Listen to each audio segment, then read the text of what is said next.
Assalamualaikum warahmatullahi wabarakatuh. Salam sejahtera untuk kita semua. Di sini kami dari kelompok 3 yang beranggotakan Veronica Octavia Purba, Esther Adelina Sitompul, dan Rizka Wahyu Utomo dari Universitas Pelita Bangsa kelas AK19D. Di sini kami akan menjelaskan tentang perilaku biaya dan aktivitas akuntansi. Permasalahan dan tujuan. Yang pertama, ada dasar-dasar perilaku biaya. Yang kedua, aktivitas pengguna sumber daya dan perilaku biaya. Yang ketiga, metode pemisah biaya campuran. Yang keempat, regresi berganda pada perilaku biaya. Yang kelima, penilaian manajerial pada perilaku biaya. Yang pertama, dasar-dasar perilaku biaya. Perilaku biaya atau cost behavior adalah istilah umum untuk mendeskripsikan apakah biaya berubah seiring dengan perubahan keluaran seperti biaya tetap, biaya variabel, dan biaya campuran. Biaya tetap atau fixed cost. Biaya tetap adalah biaya yang dalam jumlah keseluruhan tetap konstan dalam rentang yang relevan ketika tingkat keluaran aktivitas berubah. Rentang yang relevan adalah tentang keluaran di mana asumsi hubungan biaya atau keluaran berlaku. Biaya variabel atau variable cost. Biaya yang dalam jumlah keseluruhan bervariasi secara proporsional terhadap perubahan keluaran. Jumlah biaya variabel sama dengan biaya variabel per unit kali jumlah unit. Biaya campuran. Biaya yang memiliki komponen tetap dan variabel, misalnya agen penjualan sering dibayar dengan gaji yang ditambah dengan komisi penjualan. Jumlah biaya campuran sama dengan biaya tetap dikali jumlah biaya variabel. Klasifikasi biaya sesuai dengan perilaku. Yang pertama, batasan waktu. Penentuan suatu biaya merupakan biaya tetap atau variabel, bergantung pada batasan waktu. Jangka panjang atau long run, semua biaya adalah variabel. Jangka pendek atau short run, paling tidak satu biaya adalah tetap. Penggerak tingkat non-unit. Penggerak tingkat non-unit menjelaskan perubahan dalam biaya ketika faktor-faktor lain atau selain unit berubah. Yang kedua, aktivitas penggunaan sumber daya perilaku biaya. Untuk poin 2 yaitu tentang aktivitas penggunaan sumber daya dan perilaku biaya. Untuk aktivitas sendiri yaitu perilaku biaya jangka panjang dan jangka pendek yang berhubungan dengan aktivitas dan sumber daya yang diperlukan. Kapasitas kemampuan aktual atau potensi untuk melakukan suatu aktivitas yang merupakan jumlah yang dapat dilakukan suatu perusahaan. Kapasitas praktis adalah tingkat efisiensi atas kinerja aktivitas. Penggunaan sumber daya. Penggunaan sumber daya dibagi dua, yaitu sumber daya fleksibel dan sumber daya terikat. Sumber daya fleksibel adalah satu perusahaan di mana akan sangat baik jika hanya membeli sumber daya yang diperlukan saja. Untuk sumber daya terikat yaitu sumber daya yang dipasok sebelum penggunaan didapatkan dari kontrak eksplisit atau implisit. Untuk sumber daya terikat dibagi dua, yaitu biaya tetap terikat dan biaya tetap diskresi. Perilaku biaya. Perilaku biaya dibagi dua, yaitu tarif aktivitas tetap dan tarif aktivitas variabel, di mana tarif aktivitas tetap adalah jumlah biaya terikat dibagi dengan jumlah kapasitas yang terikat. Tarif aktivitas variabel adalah biaya sumber daya fleksibel dibagi dengan kapasitas yang digunakan. Untuk poin 3 yaitu metode pemisah biaya campuran. Metode pemisah biaya campuran dibagi tiga, yaitu metode tinggi rendah, scatter plot, dan kuadrat terkecil. Metode tinggi rendah adalah satu metode untuk menentukan persamaan suatu garis lurus dengan terlebih dahulu memilih dua titik, yaitu titik tinggi dan rendah, yang akan digunakan untuk menghitung parameter titik potong dan kemiringan. Scatter plot adalah suatu metode penentuan persamaan satu garis dengan menggambarkan data dalam satu grafik. Untuk metode kuadrat terkecil adalah mengandalkan setiap deviasi dan menjumlahkan deviasi yang dikuadratkan tersebut sebagai ukuran kedekatan keseluruhan. Adapun di sini yaitu asumsi linearitas, yaitu definisi biaya variabel mengasumsikan hubungan linear antara biaya aktivitas dan penggerak aktivitas terkait. Untuk rumus persamaan garis lurus yaitu jumlah biaya sama dengan biaya tetap ditambah biaya variabel per unit kali pengeluaran. Assalamualaikum warahmatullahi wabarakatuh. Saya Rizka Wahyu Utomo akan menyampaikan poin nomor 4, regresi berganda pada perilaku biaya. Regresi berganda yaitu metode perhitungan di mana dengan menggunakan kuadrat kecil untuk membuat suatu persamaan yang melibatkan dua atau lebih variabel. Jika terdapat dua atau lebih variabel bebas, metode tinggi rendah dan Scatter-plot tidak dapat digunakan, makanya menggunakan regresi berganda. Analisis regresi linear berganda merupakan pengembangan dari analisis regresi linear sederhana. Analisis regresi linear berganda digunakan ketika variabel independen X berjumlah lebih dari satu dan variabel dependen Y hanya satu. Teknik variabel ini banyak digunakan oleh peneliti karena mudah diaplikasikan dan dipahami. Ada pula metode ini bisa digunakan untuk menghitung atau menentukan harga produk di mana harga tersebut tidak bisa ditawar lagi dengan kualitas yang terbaik sesuai harga terbaik pula. Untuk bentuk dari regresi berganda sendiri, jumlah biaya B0 plus B1 X1 plus B2 plus X2. Itu bentuk umumnya untuk model regresi berganda. Nah, nanti di sini ada rumusnya yang nanti saya ada contoh soalnya, nanti bisa kita bahas. Nah, sebelum kita membahas soal, ada tahapan dalam menganalisa data algoritma regresi linear berganda yang harus kita pahami dulu. Dimulai dengan menentukan variabel bebas dan variabel tidak bebas. Nah, itu nanti ada nilai X1 sama X2. Nanti juga ada menentukan Y dan X1 pangkat X2. Itu nanti ada di soal, nanti bakal kita bahas. Lalu itu nanti pengelompokan tersebut untuk menentukan nilai konstanta dan koefisien regresi serta menginterpretasikan koefisien regresi. Setelah nanti kita konstantakan dan koefisien regresi, ketemu nilainya B1, B2, dan A, kemudian menghitung koefisien determinasi dan menghitung koefisien korelasi berganda. Lalu menghitung nilai standar error estimate serta menghitung nilai korelasi parsialnya, yaitu menghitung akhir dalam menganalisa biaya produk tersebut. Langsung saja kita beralih ke soal. Saya sudah menyiapkan contoh soalnya. Nah, ini daftar jenis spanduk PT Haris Utama. Nah, PT Haris Utama ini bergerak di bidang pembuatan spanduk ya. Nah, tabel nomor 1 ini menunjukkan jenis-jenis produk spanduk yang diproduksi oleh PT Haris Utama. Nah, ada pula jenis spanduk tersebut ada flexi 280 gram, glossy blackout, satin, T1, TC2, poli A, dan poli B. Nah, satuan produksi tersebut terhitung dalam satuan meter. Nah, ada pula jumlah dari tahun ke tahun produksi PT Haris Utama, di mana tahun 2014, 2015, dan 2016 memiliki tingkat produksi yang berbeda-beda. Ada yang mengalami peningkatan di fleksi 280 gram, itu di setiap tahunnya dari 2014, 2015, dan 2016 mengalami peningkatan. Untuk glossy blackout sendiri, dia lebih cenderung untuk tetap ya, karena dia di tahun 2015 berkurang 50 dan kembali lagi di 500 di tahun 2016. Ada pula produk spanduk satin yang dari tahun 2014 ke tahun 2015 dan 2016 produksinya menurun. Nah, coba kita lihat tabel nomor 2. Tabel nomor 2 ini adalah ukuran-ukuran spanduk yang diproduksi. Begitu pula kolom sebelahnya jumlah pencetakan.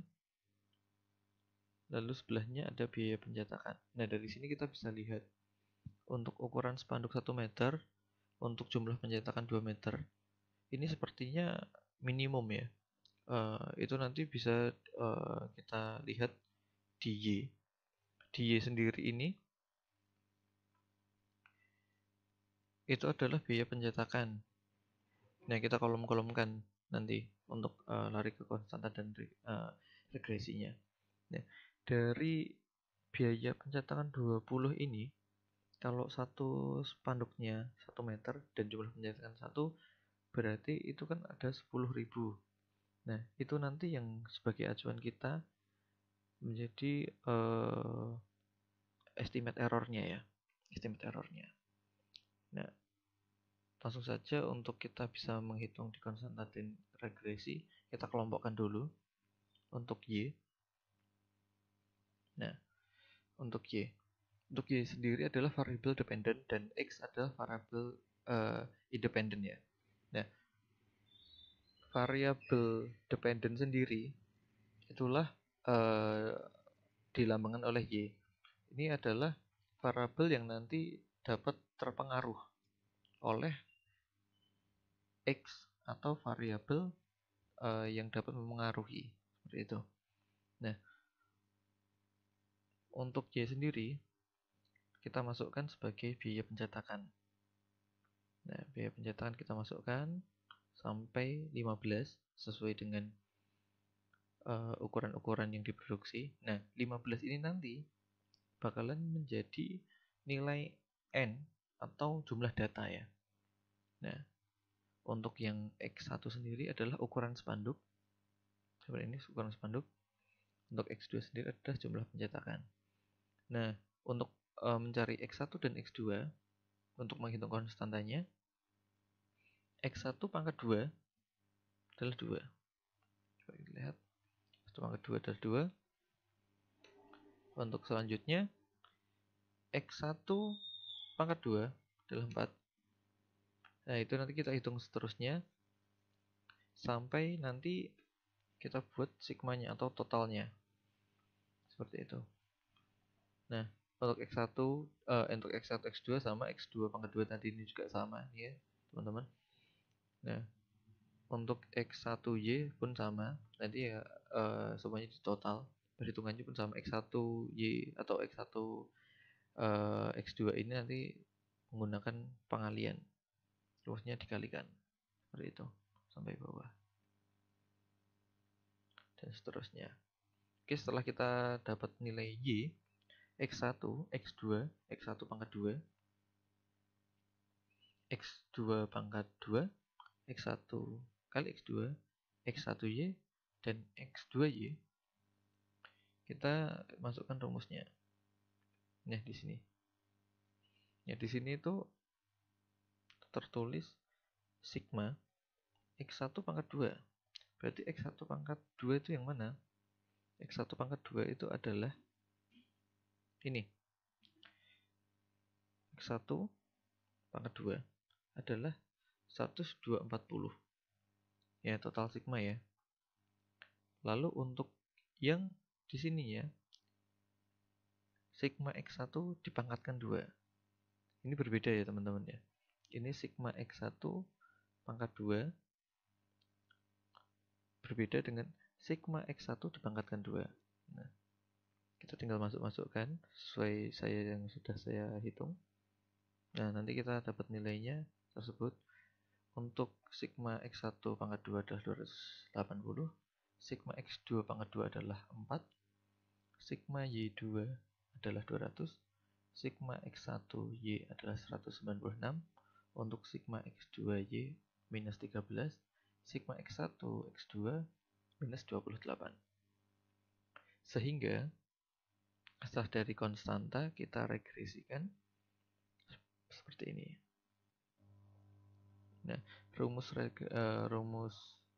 regresi sendiri untuk menentukan B1 adalah sigma X2 pangkat 2 dikalikan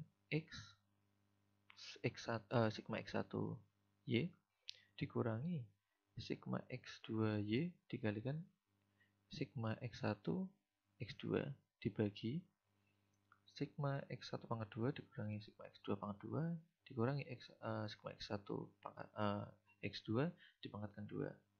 Nah, tinggal dimasukkan sesuai rumusnya. Nanti kita bakalan dapat nilai-nilai tersebut. B1 125, untuk B2 5,5, untuk A atau B0. Untuk B0 nih. B0 ini Kalau di regresi ambangnya itu A. Seperti itu. Nah, A atau B0 gitu ya. Jadi 82. Jadi persamaan linear berganda dua variabel adalah y aksen sama dengan minus 8,2 min 1,25 x1 min 5,5 x2. Nah, setelah kita dapat data-data B1, B2A dan A, kita perlu menghitung koefisien determinasinya. Seperti ini. Nah, untuk R sendiri, R pangkat 2 di sini, di situ diartikan koefisien determinasi ya, R pangkat 2. Untuk R-nya sendiri, dia dilambangkan koefisien korelasi. Seperti itu. Nah, setelah kita dapat data-data dari B1, B2, kita masukkan sesuai rumusnya. Nah, sehingga kita nanti bisa mendapatkan nilai 0,867. Jika dipersenkan nanti menjadi 86,75%. Untuk R-nya tinggal kita kuadratkan saja menjadi 0,93. Lalu untuk rumus SESYX ini ada di standarnya semua. Setelah dideterminasi menjadi 1,183. Seperti itu. Setelah kita determinasi, di sini kita nanti ada koefisien korelasi bergandanya. Ini kita hapus. Nah, untuk RY1 rumusnya ini N atau nilai dikalikan nilai data ya maksudnya ya, sigma X1Y dikurangi sigma Y dikalikan X1 dibagi kuadrat N dikali sigma pangkat 2Y dikurangi sigma Y pangkat 2 dikalikan nilai N dikalikan sigma X1 pangkat 2 dikurangi sigma X1 dipangkatkan 2. Sehingga nanti kita bisa mendapatkan nilai 0,89. Begitu pula dengan RY2. Sesuai dengan rumus kita masukkan data-data yang sudah kita peroleh tadi. Nanti kita sampai dapat data sampai R12 sama. Semua data-data yang sudah kita hitung tadi kita bisa masukkan di sini dan kita bisa hitung sesuai dengan rumusnya seperti itu. Nah, untuk yang terakhir di sini nilai sebelum menghitung error estimate-nya atau nilai error estimate-nya RY12 ini adalah 0,957. Nah, 0,957 ini tadi kita sudah hitung dengan kaidah-kaidah yang tertera tadi ya, atau aturan-aturan tadi, di mana algoritma regresi linear berganda dimulai dengan menentukan variabel bebas, sudah kita lalui, sudah kita hitung bersama tadi variabel bebas dan variabel tidak bebasnya, pengelompokan tadi ya, X1, X2 sampai Y tadi. Lalu kita konstantakan sehingga kita bisa dapat nilai B1, B2 dan A. Dan kita sudah hitung koefisien regresinya. Setelah kita dapat koefisien regresinya, kita koefisien korelasi bergandakan tadi sampai sini ya, sampai sini. Sekarang kita sampai dapat nilai estimate errornya, standar error estimate seperti itu. Nah, setelah dapat standar error estimate-nya, kita hitung korelasi parsialnya. Nah, ini tadi teman-teman yang saya sampaikan di awal tadi. Di sini ukuran spanduk adalah 1 meter, jumlah pencetakannya 2, biayanya pencetakan 1. Jika ukuran spanduk 1 meter, pencetakan 2 itu adalah 20, berarti kalau satu pencetakan adalah 10.000. Ini Y, itu lambang Y, variable dependent, atau nilai yang diprediksikan seperti itu. Kita balik lagi ke RY12 atau standard estimate errornya. Yang kita kalikan korelasinya 10.000 tadi. Sehingga kita bisa dapat nilai Rp9.570. Nah, jadi ini harga yang bakal nanti ditawarkan, atau harga setelah dihitung menggunakan regresi berganda. Harga net tidak bisa ditawar lagi dikarenakan mendapatkan kualitas yang baik dengan harga yang baik pula, seperti itu untuk regresi berganda. Mungkin kalau untuk regresi berganda itu yang bisa saya sampaikan. Kita balik lagi ke PowerPoint. Nah, untuk next saya bahas poin nomor 5, penelitian manajerial. Pertimbangan penilaian manajerial. Penimbangan manajerial merupakan metode paling luas yang digunakan banyak manajer menggunakan pengalaman dan observasi terhadap hubungan biaya pada masa lampau untuk menentukan biaya tetap dan biaya variabel. Nah, menentukan biaya aktivitas tertentu menjadi kategori tetap dan lainnya menjadi kategori variabel tanpa menghiraukan kemungkinan biaya campuran. Nah, biaya campuran yang sudah disampaikan tadi oleh teman kita Esther. Manajemen identifikasi biaya campuran dan membagi biaya-biaya ini dalam komponen tetap variabel dengan memutuskan bagian-bagian biaya yang merupakan tetap dan variabel. Manajemen menggunakan pengalaman dan pertimbangan mereka untuk memperbaiki hasil estimasi statistik. Oke, mungkin untuk pertimbangan penilaian manajerial bisa disimpulkan bahwasanya pertimbangan manajerial ini digunakan oleh manajer-manajer atau terdahulu sebagai bahan observasi dengan menghasilkan yaitu menentukan biaya aktivitas tertentu menjadi kategori tetap dan lainnya menjadi kategori variabel, bisa diidentifikasikan biaya campuran dan membagi biaya-biaya dalam komponen tetap dan variabel dan memutuskan bagian biaya yang merupakan biaya tetap variabel. Ada pula manajemen menggunakan pengalaman pertimbangan mereka untuk memperbaiki hasil estimasi statistik. Seperti itu untuk pembahasan perilaku pertimbangan biaya dan aktivitas akuntansi dari kelompok kami. Kurang lebihnya mohon maaf. Saya sampaikan terima kasih atas perhatiannya. Wassalamualaikum warahmatullahi wabarakatuh.